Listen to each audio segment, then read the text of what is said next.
శ్రీ వెంకటేశ్వరుడు బీబీ నాంచారీల వివాహం మీద మన దేశంలో పలు కథలు ప్రచారంలో ఉన్నాయి. నాచియార్ అనే తమిళ పదం నుంచి నాంచారమ్మ అనే పేరు వచ్చిందని చెబుతారు.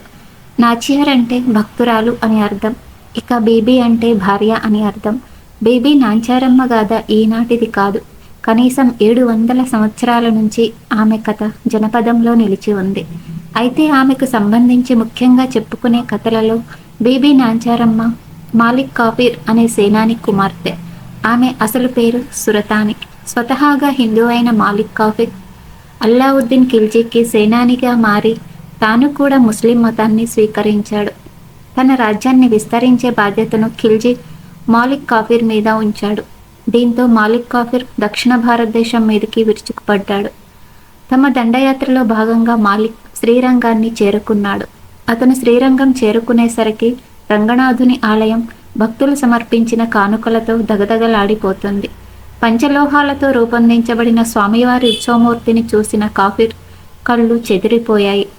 అలాంటి విగ్రహాలను కరిగిస్తే ఎంత ధనం సమకూరుతుందో కదా అని అనుకున్నాడు. అలా తన దండయాత్రలో దోచుకున్న వందలాది విగ్రహాలలోకి రంగనాథుని ఉత్సవ విగ్రహాన్ని కూడా చేర్చుకుని తిరిగి తన రాజ్యానికి బయలుదేరాడు. ఢిల్లీకి చేరుకున్న తర్వాత తాను దోచుకున్న సొత్తును తన కుటుంబం ముందు గొప్పగా ప్రదర్శించాడు మాలిక్. వాటన్నిటి మధ్య శోభాయమానంగా వెలిగిపోతున్న రంగనాథుని విగ్రహాన్ని చూసిన అతని కూతురు సురతాని తనకు ఆ విగ్రహాన్ని ఇవ్వమని తండ్రిని అడిగింది.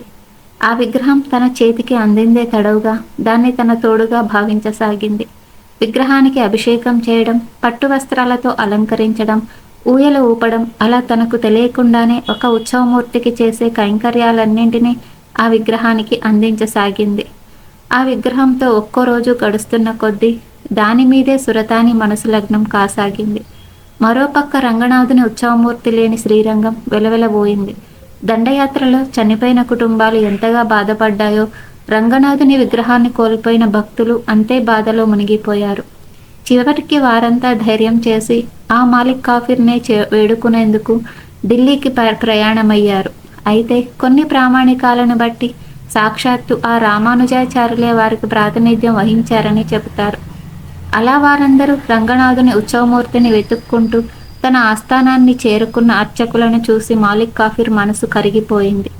ఆ విగ్రహాన్ని వారు తిరిగి తీసుకువెళ్లేందుకు సంతోషంగా అనుమతిచ్చాడు. అయితే అన్ని రోజులు రంగనాథుని సాన్నిహిత్యంతో విగ్రహాన్ని తన భర్తగా భావిస్తూ అతని మీద మనసు పడిన సురతాని గురించి విన్న అర్చకులు ఆమె ఆదమరిచి నిద్రించే సమయంలో ఆ విగ్రహాన్ని ఊరు దాటించారు. సురతాని ఉదయాన్నే లేచి చూసేసరికి తన కలల ప్రతిరూపం కనుమరుగైంది. ఎవరు ఎంత ఓదార్చినా సురతాని మనసు శాంతించలేదు. ఆ విష్ణుమూర్తిని తన పతిగా ఎంచుకున్నానని తన కుటుంబానికి కరాఖండిగా చెప్పేసింది. విగ్రహాన్ని వెతుక్కుంటూ తాను కూడా శ్రీరంగానికి పయనమైంది. అలా శ్రీరంగం చేరుకున్న సురతాని ఆ రంగనాథునిలో ఐక్యమైందని చెబుతారు. అందుకు సాక్ష్యంగా ఇప్పటికీ శ్రీరంగంలో ఆమె నిలువెత్తి రూపాన్ని చూడవచ్చు. మరికొన్ని గాథల ప్రకారం ఆ విగ్రహం రంగనాథునిది కాదని, మేల్కోటలో ఉన్న చెలువ నారాయణ స్వామిది అని చెబుతారు.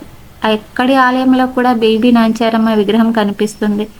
ఇంకొందరు భూదేవి అవతారమే బీబీ నాంచారమ్మ అని నమ్ముతారు.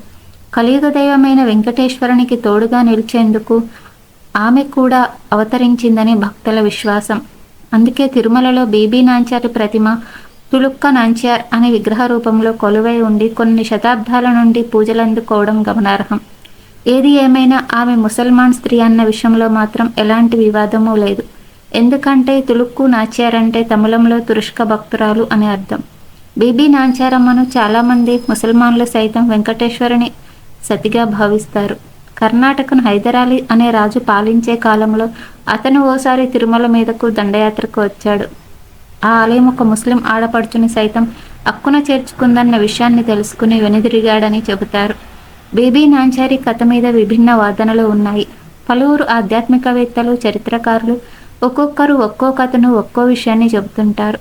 భారతదేశంలో ముస్లిం దండయాత్రలు జరుగుతున్నప్పుడు తిరుమలను వారి దాడుల నుంచి కాపాడడానికే బీబీ నాంచారి పాత్రను సృష్టించారని కొంతమంది చెబుతుంటే, బీబీ నాంచారి ముస్లిం కాదని, దూదేకుల కుటుంబానికి చెందిన మహిళ అని కొందరి వాదన. అలాగే బీబీ నాంచారి గజ్నీ మహమ్మద్ కుమార్తె అని మరో కథ ప్రచారంలో ఉంది. బీబీ నాంచారమ్మను దేవతగా కొలిచేవారిలో పలువురు ముస్లింలు ఉన్నారని, వారు ప్రతి సంవత్సరం ఆ దేవతను దర్శించుకోవడానికి తిరుమలకు వస్తుంటారని కొందరు చెబుతున్నారు. శ్రీరంగంలో ప్రస్తుతం కొలువై ఉన్న బీబీ నాంచారి విగ్రహాన్ని సాక్షాత్తు శ్రీ రామానుజాచార్యులే ప్రతిష్ఠించారని కొందరి భావన. ఇలా ఎన్ని కథలు ప్రచారంలో ఉన్న తిరుమలేశుని దర్శించుకునేవారు ఆయన అర్ధాంగిగా బీబీ నాంచారిని కూడా పూజిస్తారు.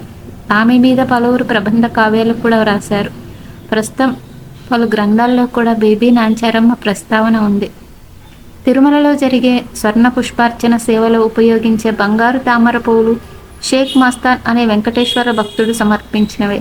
ఇక కొంతమంది ముస్లిం భక్తులు వెంకటేశ్వర స్వామిని తమ అల్లుడిగా భావిస్తూ ఉగాది నాడు కడపలోని తిరుమలేశుడు ఆలయంలో ప్రత్యేక పూజలు చేస్తారు. ఈ వీడియో మీకు నచ్చినట్లయితే ప్లీజ్ లైక్ చేయండి, షేర్ చేయండి, సబ్స్క్రైబ్ చేయండి.